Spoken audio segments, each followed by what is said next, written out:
శ్రీ సీతారామాభ్యాం నమః. శ్రీమద్వాల్మీకి రామాయణము యుద్ధకాండము మొదటి సర్గము. శ్రీరాముడు హనుమంతుని ప్రశంసించుట, పిదప మారుతికి తన ఆలింగన భాగ్యమును ఒసంగుట, సముద్రమును దాటుట ఎట్లు అను దీర్ఘాలోచనలోపడుట.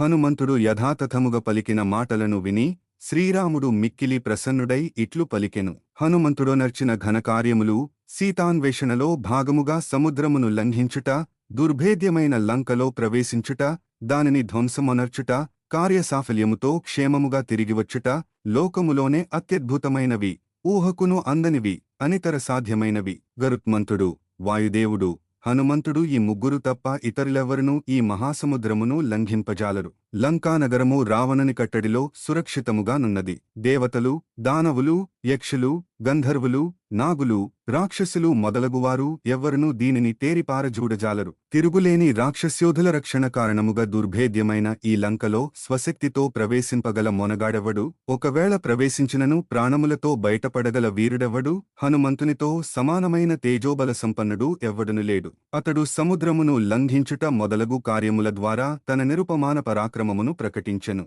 మహావీరుడైన సుగ్రీవునకు నిజమైన సేవకునిగా ఆ ప్రభు కార్యమును సఫలమొనర్చెను. ప్రత్యక్షే గురవస్తుత్యాః పరోక్షే మిత్రబాంధవ కర్మాంతే దాసభౌత్యాశ్చ న కదాచన పుత్రకాః. గురువులను వారి సమక్షమున ప్రస్తుతింపవలెను, మిత్రులను, బంధువులను వారి పరోక్షమున ప్రశంసింపవలెను. అప్పగించిన కార్యమును పూర్తి చేసిన పిమ్మటనే దాసులను, భృత్యులను మెచ్చుకునవలెను. పుత్రులను, సంతానమును ఎన్నడునూ పొగడరాదు. అప్పగించిన కార్యమును నెరవేర్చిన పిమ్మటనే శ్రీరాముడు తన భృత్యుడైన హనుమంతుని మెచ్చుకునుచున్నాడు. ప్రభువు తనకు ఎంతటి దుష్కరమైన కార్యమును అప్పగించినను దానిని తన బల పరాక్రమములచే సాధించుటయేగాక దానికి భంగము కలుగకుండా తదనురూపములైన ఇతర కార్యములను సైతము నెరవేర్చువాడు భృత్యులలో అత్యుత్తముడు.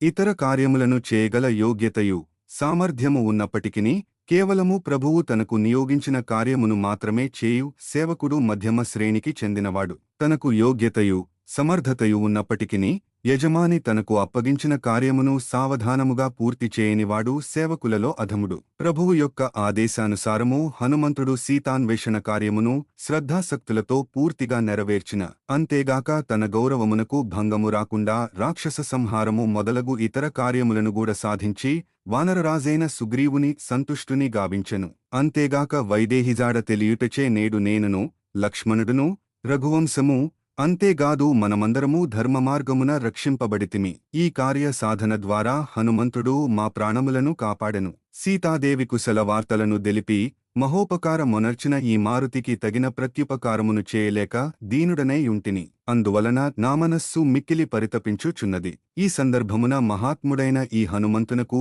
గాఢాలింగన్ సౌఖ్యమును మాత్రమే ఇయ్యగలను. ఇదియే అతనికి పరమసుఖానుభవములను కల్గింపగలదు. ప్రస్తుతము నేను ఇయ్యగలిగిన నా సర్వస్వమిదియే. ఇట్లు పలికి శ్రీరాముడు పులకితగాత్రుడై తాను అప్పగించిన కార్యమును సఫలమొనర్చి పవిత్రాత్ముడై వచ్చిన హనుమంతుని తన హృదయమునకు హత్తుకునెను. వేలకొలదిగాగల వానరసైన్యములతో నేను ఈ మహాసాగరమును దాటుటేట్లు అని కొంత తడవు ఆలోచించి వానరరాజైన సుగ్రీవుడు వినిచుండగా శ్రీరాముడు ఆమారుతితో మరల ఇట్లు వచించెను. మిత్రమా, మీ సహాయము వలన సీతాన్వేషణ కార్యము సఫలమైనది. కాని అపారమైన సముద్రము దాటుట ఎట్లు అని నా మనస్సు కలవరపడుచున్నది.